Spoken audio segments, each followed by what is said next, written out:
Finally अब Iran और America का हर तरीके से फैसला हो गया है। उनका एग्रीमेंट साइन हो गया है वेस्ले के अंदर, पैलेस ऑफ वार्सले, जो कि एक बहुत ही बढ़िया पैलेस है फ्रांस के अंदर, वहाँ पे साइन हो गया है। पहली बार ऐसा हुआ है कि आमने सामने ना बैठ के, वैसे दूर दूर से ये एग्रीमेंट साइन हो गया है इनका खामनेई के बीच में और डोनाल्ड ट्रंप के बीच में, जिसमें 60 दिन की उन्होंने एग्रीमेंट साइन किया है। अगर ईरान इसमें कुछ भी गड़बड़ करेगा तो ये रिवोक भी हो जाएगा, ये एग्रीमेंट कैंसिल भी हो सकता है। और अमेरिका ने फिर से धमकी दी है कि मैं फिर से हमले स्टार्ट कर सकता हूँ, जो कि अपने आप में बहुत बड़ी बात है। वैसे तो 14 पॉइंट्स के ऊपर एग्रीमेंट हुआ है, उसमें से मेन पॉइंट्स हम आपको बता देते हैं।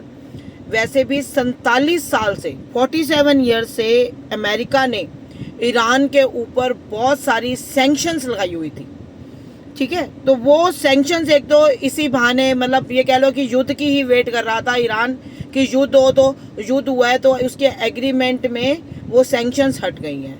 अब बहुत फ्रीली ईरान जो है बाहर के देशों को अपना जो है तेल बेच सकता है।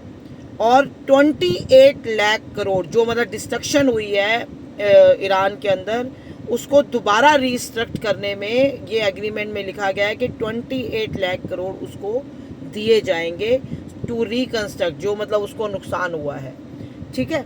और उसने ये भी कहा है कि लेबनान को भी आप इस एग्रीमेंट में रखोगे, यानी कि उसके ऊपर अब कोई भी हमला नहीं होएगा लेबनान को। और ये सब चीज़ें देख के इजराइल बिल्कुल अलग थलग हो गया और वो अंदर खाते में कहीं ना कहीं डोनाल्ड ट्रंप से नाराज़ भी है। पर इजराइल का अपना कोई खास वजूद नहीं है without America, so that's why he is not speaking anything. पर अंदर से बेंजामिन नेतन्याहू वो ये सोच रहे हैं कि मेरे को बिल्कुल ही अलग थलग कर दिया। And Donald Trump was desperate to do this agreement, क्योंकि उनका मिड टर्म इलेक्शंस आ रहे हैं नवंबर में। और उनकी जो आपने देखा ये G7 के अंदर उनकी बॉडी लैंग्वेज और सब कुछ, वो कहीं ना कहीं अपना कॉन्फिडेंस लूज कर रहे हैं। क्योंकि देखो एक बहुत बड़ा लीडर जब उसकी पॉपुलैरिटी कम हो रही होती है या लोग उसकी अपनी कंट्री के लोग ही उसके खिलाफ बोल रहे होते हैं, तो कहीं ना कहीं उसको इस बात का बहुत ज़्यादा दुख होता है कि ऐसा क्यों हुआ है कि भाई मेरे को लोग पसंद नहीं कर रहे। दैट्स वाई वो बहुत ज़्यादा डेस्परेट था। और कोई ये मानने के लिए तैयार नहीं होगा कि अमेरिका जैसे देश को ईरान ने झुका दिया, क्योंकि ईरान का तो इसमें कोई खास वो हुआ नहीं है, बल्कि उसके ऊपर तो जो सैंक्शंस लगी हुई थी वो भी हट गई हैं। वो अब फ्रीली अपना क्या कहते हैं तेल को बेच सकता है। और दूसरा, स्टेट ऑफ हार्मून्स उसने खोल दिया है ईरान ने, और वहाँ से सऊदी अरेबिया के 3 शिप्स भी पास हो गए हैं। ये अपने आप में बहुत बड़ी बात है कि अब तेल जो शिप्स की मूवमेंट है बिल्कुल फ्रीली हो सकेगी, तेल आसानी से जा सकेगा वन कंट्री टू, और जो गैसेज हैं वो जा पाएंगी one country to another country.